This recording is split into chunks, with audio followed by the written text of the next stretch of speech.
حج کے ارکان، اگر ان میں سے کوئی ایک رکن بھی رہ جائے تو حج نہیں ہوتا، اور وہ ہیں: نمبر 1 احرام، نمبر 2 وقوف عرفہ، نمبر 3 طواف زیارہ، نمبر 4 صفا مروہ کی سعی۔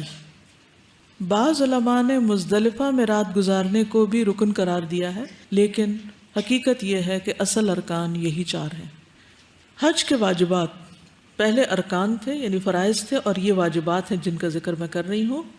یہ یاد رکھیے کہ واجبات میں سے کسی واجب کی خلاف ورزی ہو تو حج نہیں ہوتا جب تک دم نہ دے دیا جائے۔ تو یہ وہ امور ہیں جن پر دم ہوگا۔ اور واجبات میں نمبر 1 میقات سے احرام کی نیت کرنا، اگر میقات کراس کر گیا تو پھر دم دینا ہوگا۔ عبداللہ بن عمر رضی اللہ عنہما سے روایت ہے کہ ایک آدمی نے مسجد میں کھڑے ہو کر عرض کیا: اے اللہ کے رسول، آپ ہمیں کس جگہ سے احرام باندھنے کا حکم دیتے ہیں؟ تو رسول اللہ صلی اللہ علیہ وسلم نے فرمایا: مدینہ والے ذوالحلیفہ سے، اہل شام جحفہ سے، نجد والے قرن المنازل سے احرام باندھیں۔ آپ نے خود جگہ متعین کر دی۔ حضرت عائشہ فرماتی ہیں کہ رسول اللہ صلی اللہ علیہ وسلم نے اہل یمن کے لیے یلملم میقات مقرر فرمائی۔ پاکستان سے جانے والے حاجیوں کے لیے میقات یلملم ہے۔ میقات پر پہنچ کر احرام باندھنا اور نیت کرنا افضل ہے، گھر سے نہیں۔ کہاں سے احرام باندھنا چاہیے؟ میقات پر پہنچ کر۔ نبی صلی اللہ علیہ وسلم نے کیا کیا تھا؟ مدینہ سے کیسے نکلے تھے؟ عام لباس میں اور تیار ہو کر، لیکن احرام آپ نے میقات سے باندھا تھا۔ ابن عمر رضی اللہ عنہ فرماتے ہیں کہ رسول اللہ صلی اللہ علیہ وسلم نے مسجد ذوالحلیفہ کے قریب پہنچ کر ہی احرام باندھا تھا۔ صحیح بخاری۔ اصل حج کی روح یا ایسنس کیا ہے؟ اطاعت، فرما برداری۔ ابراہیم علیہ السلام کی سنت: اذ قال له ربه اسلم قال اسلمت لرب العالمین۔ تو ہمیں بھی کیا کرنا چاہیے؟ حج کے سفر میں ہر مرحلے پر رسول اللہ صلی اللہ علیہ وسلم کے حکم اور طریقے کی پیروی کرنی چاہیے۔ حج کا دوسرا واجب مغرب تک عرفات میں وقوف کرنا۔ عبد الرحمن بن عامر الدیلی رضی اللہ عنہ بیان کرتے ہیں کہ میں رسول اللہ صلی اللہ علیہ وسلم کی خدمت میں حاضر ہوا جب کہ آپ میدان عرفات میں تھے۔ اسی دوران میں نجد کی طرف سے کچھ لوگ آئے اور انہوں نے ایک شخص سے کہا، تو اس نے پکار کر کہا: اے اللہ کے رسول، حج کیسے ہے؟ تو رسول اللہ صلی اللہ علیہ وسلم نے ایک شخص کو حکم دیا اور اس نے پکار کر کہا: حج تو عرفات کا دن ہے۔ جو شخص مزدلفہ کی رات میں فجر کی نماز سے پہلے یہاں آ گیا اس کا حج پورا ہو گیا۔ یعنی عرفات کا قیام جو ہے وہ مغرب تک واجبات میں سے ہے۔ رات مزدلفہ میں گزارنا، قرآن مجید میں آتا ہے فَإِذَا أَفَضْتُم مِّنْ عَرَفَاتٍ فَاذْكُرُوا اللَّهَ عِندَ الْمَشْعَرِ الْحَرَامِ، البقرہ 198۔ پھر جب تم عرفات سے واپس آؤ تو مشعر الحرام یعنی مزدلفہ پہنچ کر اللہ کو یاد کرو۔ عروہ بن مدرس الطائی رضی اللہ عنہ بیان کرتے ہیں کہ میں مزدلفہ میں وقوف کے وقت رسول اللہ صلی اللہ علیہ وسلم کی خدمت میں حاضر ہوا اور عرض کیا: اے اللہ کے رسول، میں قبیلہ طے کے 2 پہاڑوں سے آیا ہوں۔ میں نے اپنی سواری کو ہلکان کیا ہے اور اپنے آپ کو بہت تھکایا ہے۔ اللہ کی قسم میں نے کوئی ٹیلا یا پہاڑ نہیں چھوڑا مگر اس پر وقوف کیا ہے۔ کیا میرا حج ہو گیا؟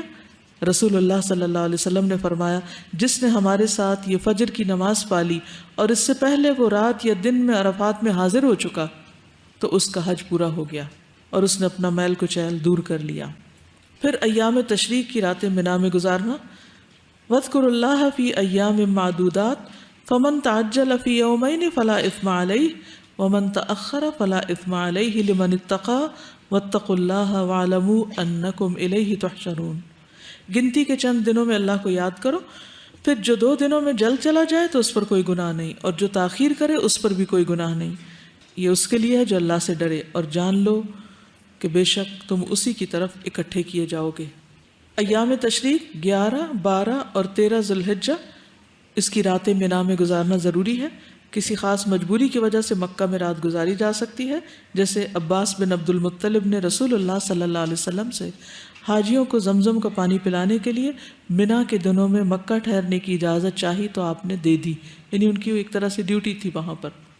پھر جمرات کو کنکریاں مارنا۔ ابن عباس سے روایت ہے کہ نبی صلی اللہ علیہ وسلم نے فرمایا: جب ابراہیم خلیل اللہ مناسک کے حج ادا کرنے آئے تو شیطان ان کے سامنے جمرہ عقبہ کے پاس آیا تو انہوں نے 7 کنکریاں ماری یہاں تک کہ وہ زمین میں گھس گیا۔ پھر وہ دوسرے جمرے کے پاس آیا تو پھر انہوں نے اسے 7 کنکریاں ماری یہاں تک کہ وہ زمین میں گھس گیا۔ پھر تیسرے جمرے کے پاس آیا تو انہوں نے پھر اسے 7 کنکریاں ماری یہاں تک کہ وہ زمین میں گھس گیا۔ ابن عباس فرماتے ہیں تم شیطان کو کنکریاں مارتے ہو اور اپنے والد ابراہیم کی پیروی کرتے ہو، یعنی جمرات کو کنکریاں مارنا ایک طرح سے شیطان کو کنکریاں مارنا ہے۔ پھر جمرہ عقبہ کی رمی کے بعد حلق یا تقصیر کروانا، یہ بھی واجبات میں سے ہے۔ اللہ تعالیٰ کا ارشاد ہے لَتَدْخُلُنَّ الْمَسْجِدَ الْحَرَامَ إِنْ شَاءَ اللَّهُ آمِنِينَ مُحَلِّقِينَ رُؤُوسَكُمْ وَمُقَصِّرِينَ سورۃ الفتح 27۔